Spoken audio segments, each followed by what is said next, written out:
سلام أحوات مجمرتا عزوز سلامتا يبصحكم كمت زحالف سومون دجمرنا يو ناي لينكس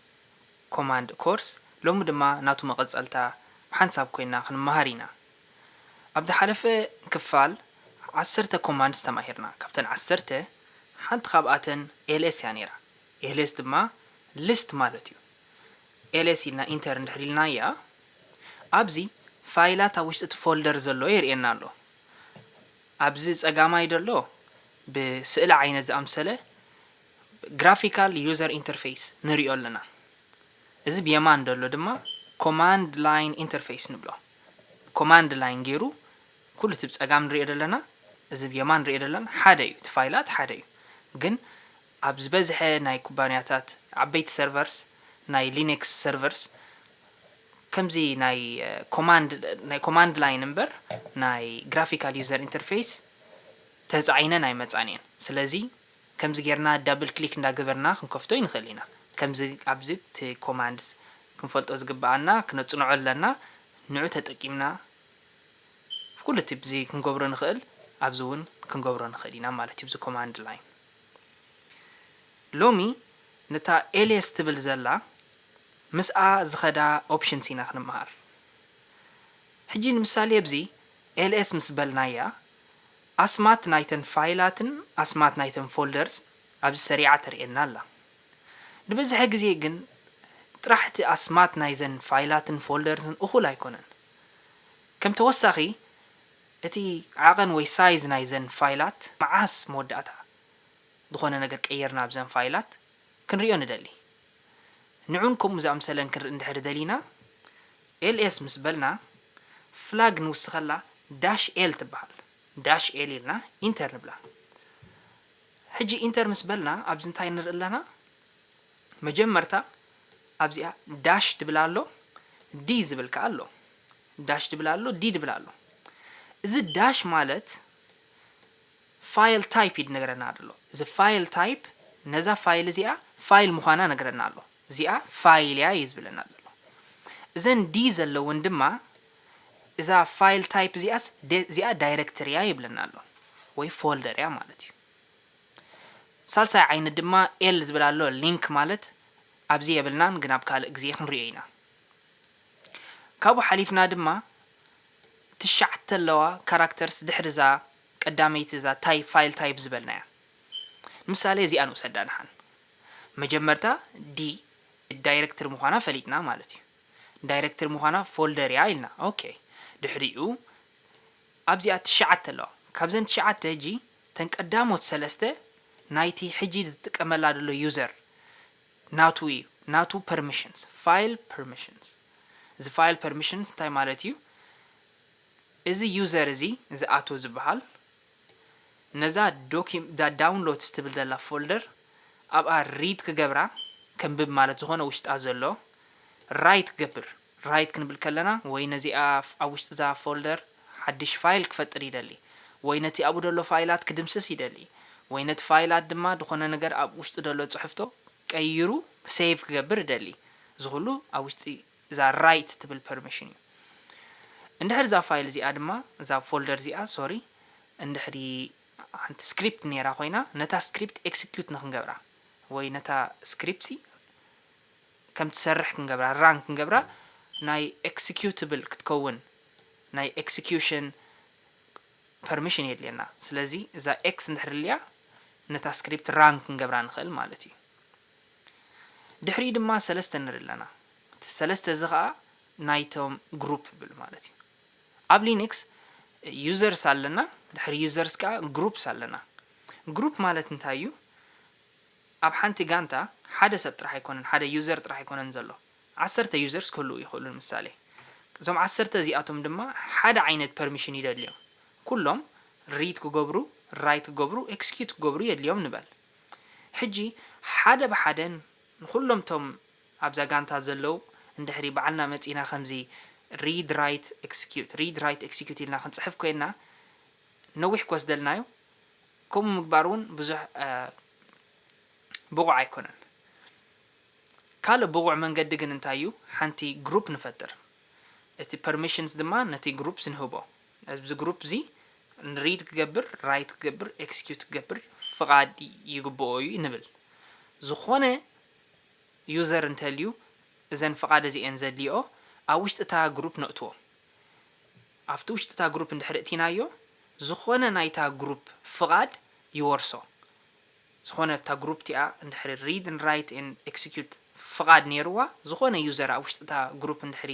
መዝጊብናዮ ነቲ ፍቃድ ይወርሶ ድሕሪኣ ድማ ሰለስተ ኣለዋ ኣብዚኣ read ኣብዚኣ እንድሕር ዳሽ ኮይና ናይ write የብልካን ፍቃድ እዩ ዝብል ዘሎ ድሕሪኡ ድማ x ተቐፂልዋ እታ x ካ ናይ execute እያ እዘን ሰለስተ እዚአን መወዳእታ ድማ others ማለት ኒ ኣብዛ user ዘይኮነ እቲ ቀንዲ user ዘይኮነ ኣብ group ዘይኣተወ ብጀካ ብዘን ክልተ እዚአን ክፋላት ካልእ user እንድሕርልዩ ክቶም ካልኦት users read ክገብሩ ይኽእሉ write ክገብሩ ኣይክእሉን እዮም ግን execute ክገብሩ ይኽእሉ ንብል ኣለና ስለዚ ተን መጀመርታ ሰለስተ ነቲ user እዩ ተን ድሕሪአን ዘለዋ ሰለስተ ናይቲ group እዩ ተን መወዳእታ ድማ ነቶም ብጀካ ኣብቲ ግሩፕን ዩዘርን ዘይኮኑ ሰባት እዚ ዓይነት ፐርሚሽን ንሃቦም ንብል ኣለና ካብኡ ቀፂልና ካልእ ነገራት እንታይ ንርኢ ኣለና ኣብዚ 4096 ዝብል ንርኢ ኣለና ቁፅሪ እዚ እቲ ሳይዝ ወይ ዓቐን ናይቲ ፎልደር እዩ እዚ ሳይዝ እዚ ሕጂ ቁርብ ከዳናግረና ክእል 4096 ሲ እንታይ ማለት እዩ ክንብል ንኽእል ኢና ኦኬ እዚ 4096 ካልእ ኮማንድ ኣላ ዝያዳ ክርዳኣና ዝኽእል ብዝክርዳኣና ዝኽእል ቋንቋ ጌራ ፕሪንት ትገብሮም ማለት እዩ እሳ ከዓ ነዛ ls ምስ በልና ዳሽ l ምስ በልና ከምታ ዓንተ ወይ ዝረኣይናዮ ብዚ ሓደ ዓይነት እየ ንሳ ሕጂ ኣብ ምስኣ እንታይ ንውስኸላ h ንውስኸላ እዛ h እንታይ ማለት እያ human readable ማለት እያ human readable እንታይ ኢልና ኢንተር እንድሕር ኢልናዮ ደቂ ሰባት ከንብቦ ዝኽእሉ ፎርማት ማለት እዩ ሕጂ ብዚ እንታይ ንርኢ ኣለና ካብ 4096 ዝብል 4 ኪሎባይት ብለና ኣሎ ሕጂ እዚ 4 ኪሎባይት ስለ ዝብለና ንፈልጥ ኢና እቲ ዩኒት ናቱ ኪሎባይት እዩ 4 ኪሎባይት ዝብለና ዘሎ ንብል ካብኡ ሓሊፍና ካብኡ ቀፂልና ድማ እንታይ ንርኢ ብዚ ኣብዚ ክንሪኦ ከለና ወርሒ 5 ዕለት 25 ዝተሰርሐት ወይ ኣብ ውሽጣ ፋይላት ዝተለወጠ ፎልደር ኣላትና ኣብዚ ቪድዮ ዝተበሃል ድሕሪኡ ወርሒ 4 ድሕሪኡ ወርሒ 5 ድሕሪኡ ወርሒ 4 ድሕሪኡ ስለዚ እዚ ኣይተሰርዐና ኣሎ ማለት እዩ ብመስርዕ ኣይኮነን ደርኤና ዘሎ ክሊር ንበሎሞ ብመስርዕ ከዓ ክንሪኦ እንድሕር ደሊና ls ዳሽ l ኢልና ነርና ምስኣ ቲ እንድሕር ወሲኽና ኣላ ታይም ማለት እያ ቲ በቲ ግዜ ዝተሰርሓሉ ወይ እተለወጠሉ እቲ ፎልደር ብኡ ሰሪዓ ክትርእየና ኢንተር ምስ በልና እያ ሕጂ እዚ ወርሒ 4 ተሰርሐ መጀመርታ ናይ ወርሒ 4 ዕለት 19 ድሕሪ ናይ ወርሒ 4 ዕለት 30 ድሕሪኡ ወርሒ 5 ዕለት 3 ከምኡ እንዳበለ ክሳብ ወርሒ 5 ዕለት 29 ናይ ሎሚ ዕለት ማለት እዩ ብመስርዕ የርእየና ኣሎ ሕጂ ብንታይ ይሰሪዕዎ ደሎ በቲ ዕለት ይሰሪዕዎ ደሎ እንድሕሪ ብዕለት ዘይኮነሲ ብእቲ ዓቐን ወይ እቲ ፋይል ሳይዝ ክንሰርዖ ደሊና ኸ ንዓውን ካልእ ኮማንድ ኣላ ls dash l ንብላ ቅድም ምስታ dash l እንታይ ንውስኸላ ካፒታል s ንውስኸላ ካፒታል s እንድሕሪ ኢንተር ኢልና እያ ሕጂ ካብቲ ዝዓበየ ፋይል ሳይዝ ማለት እዩ 4096 ካብኡ ቀፂሉ ድሕሪኡ 675 ድሕሪኡ 392 ኢሉ ድሕሪኡ 0 ባይት 0 ኪሎ ባይት ስለዚ ብመስርዕ ሰሪዑ የርእየና ኣሎ በቲ ስፍሓት ወይ ዓቐን ናይቲ ፋይል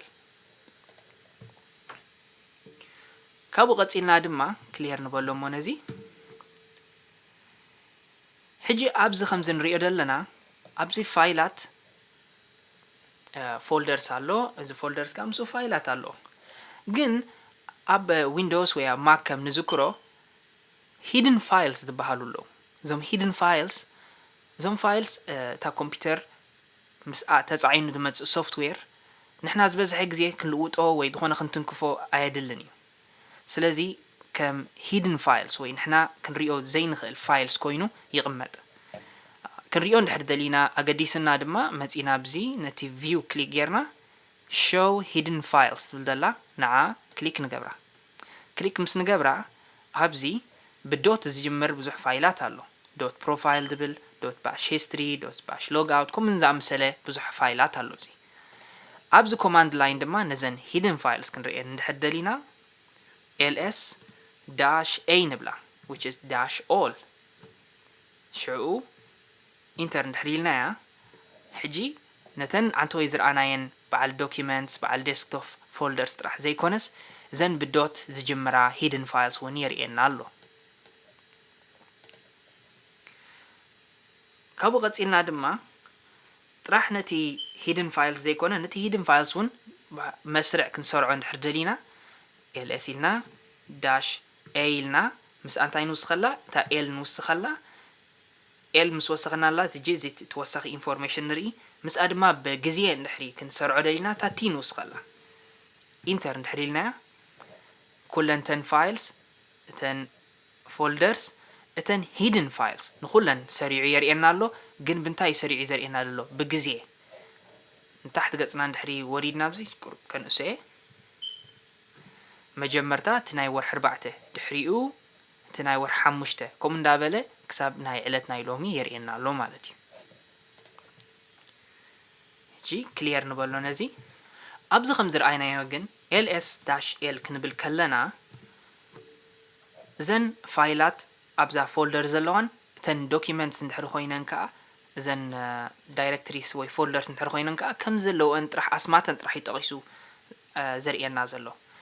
ኣብዘን ፎልደርስ እዚኣተን ግን ኣብ ውሽጠን ካልእ ፋይላት ክህሉ ይኽእል እዩ እንድሕሪ ነዘን ፎልደርስ ጥራሕ ዘይኮነስ እቲ ውሽጠን ዘሎ ፋይላት እውን ክንሪኦ ንደሊ ኮይና እንታይ ንብላ ls-l ከምታ ኣብዛ ላዕሊ ጌርናያ ዘለና ምስኣ ከዓ እንታይ ንውስኸላ ካፒታል r ንውስኸላ list subdirectories recursively ንብላ ኣለና ኣብቲ ውሽጢ እዚ ፎልደር ዘሎ ፋይላት ንዑ እውን ኣርኢና ንብላ ኣለና ኢንተር እንድሕር ኢልናያ ብዙሕ ነገራት ኣብዚ ተርእየና ኣላ ሕጂ ኣብ ውሽጢ ንምሳሌ እዛ ውሽጢ እዛ ቴምፕሌትስ ትብል ዘላ ፎልደር ሰለስተ ፋይላት ኣለዋ እዘን ሰለስተ ፋይላት open document spreadsheet open document text plain text ዝበሃላ ሰለስተ ፋይላት ንርኢ ኣለና ሕጂ ከነረጋግፅ ኣብዚ ከዓ ኣብ ውሽጢ ቴምፕሌትስ እንታይ ኣሎ ዳብል ክሊክ ንገብር ኣብዚ ውሽጢ እንድሕሪ ከፊትና ርኢናያ ድማ ተን ሰለስተ ፋይላት ንሄለዋ open document spreadsheet open document text plain text ስለዚ ዝኾነ ነገር ኣብዚ ክንሪኦ ንኽእል ኣብዚ graphical user interface ኣብዚ እውን ኣብዚ command line ንብሎ ኣብውን ክንሪኦ ንኽእል ኢና ኩለን እዚአን ሎሚ ዝተምሃርናየን ከመጋጣሚ እንድሕር ረሲዕናየን ሓንቲ ሓፃር ንእሽተይ መንገድላ ንኩለን ክንዝክረን ንኽእል ቅድም ሕጂ እሞ ክሊየር ንበሎ ነዚ ስክሪን ነዚአን እንድሕር ረሲዕናየን ls ኢልና ወይ ዝኾነ ኮማንድ ተምሃርናዮ እንድሕር ረሲዕናዮ እቲ ኮማንድ ንፅሕፎ እሞ ድሕሪኡ ኣስዒብና ድማ -help ንብሎ ኢንተር ክንብል ከለና ኣብዚ ጽሕፍቶ ይመፀና ኣብቲ ስክሪን እዚ ጽሕፍቶ እዚ መግለፂ ናይታ እንታይ ምዃና እታ እዛ ls እንታይ ትገብር ብላ ኣሎ list information about the files ብለና ኣሎ ማለት እዩ ብዛዕባ እታ ፋይል ዘለናያ ወይ እታ ፎልደር ብዛዕባኣስ እንታይ ኢንፎርሜሽን ይህበና